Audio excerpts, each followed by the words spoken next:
ताजनगरी आगरा से बड़ी और रूह कंपा देने वाली और सनसनीखेज खबर क्राइम थ्रिलर फिल्म दृश्यम की खौफनाक साजिश को हकीकत में बदलते हुए आगरा के सिकंदरा थाना क्षेत्र में एक कलयुगी पत्नी ने हैवानियत और शातिराने खेल का ऐसा खौफनाक मंजर रचा है जिसे सुनकर आपका कलेजा कांप उठेगा। क्या कोई पत्नी अपने ही पति की मौत के बाद उसकी लाश को घर के बाथरूम में दफन कर 1.5 महीने तक चैन की नींद सो सकती है? पूरा मामला समझिए।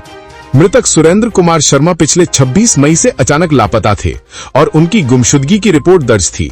शातिर पत्नी रूबी पिछले 1.5 महीने से पुलिस, समाज और परिजनों के सामने पति के अचानक कहीं चले जाने और वापस लौट आने का हाई वोल्टेज ड्रामा रच रही थी।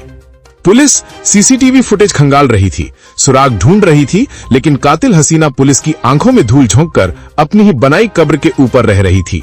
लेकिन पाप का घड़ा आखिरकार फूट ही गया। 1.5 महीने के सस्पेंस का दी एंड तब हुआ जब पत्नी रूबी ने खुद अपने ही जेठ के सामने इस खौफनाक मर्डर मिस्ट्री का पूरा राज उगल दिया। जैसे ही ये सूचना पुलिस को मिली, महकमे में खड़कंप मच गया। भारी पुलिस बल ने मौके पर पहुंचकर जब घर के बाथरूम का फर्श हथौड़ों से खुदवाया तो जो मंजर सामने आया उसे देखकर पुलिस अफसरों के भी होश उड़ गए। बाथरूम के फर्श के नीचे से सुरेंद्र कुमार शर्मा का क्षत विक्षत कंकाल बरामद हुआ है। पुलिस ने कातिल पत्नी रूबी को तुरंत हिरासत में ले लिया है। शुरुआती पूछताछ में आरोपी महिला का दावा है कि उसका पति शराब के नशे में रोज मारपीट करता था, जिससे तंग आकर उसने फांसी लगा ली और बदनामी के डर से उसने शव को बाथरूम में ही दफन कर दिया।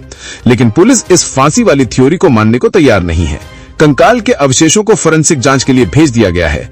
क्या 1.5 महीने तक लाश को बाथरूम में दफन रखने के इस खौफनाक खेल में पत्नी अकेली थी या कोई और भी इस खूनी साजिश का हिस्सेदार है?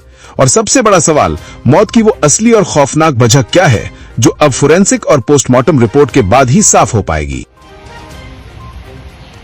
दिनांक 26/5/2026 को थाना सिकंदरा पे एक सुरेंद्र शर्मा नामक व्यक्ति की गुमशुदगी दर्ज की गई। इस गुमशुदगी के क्रम में पुलिस द्वारा जांच की गई तो यह पाया गया कि मृतक की पत्नी द्वारा ही मृतक को मार के अपने बाथरूम में गाड़ दिया गया है एवं फर्श बनवा दी गई है।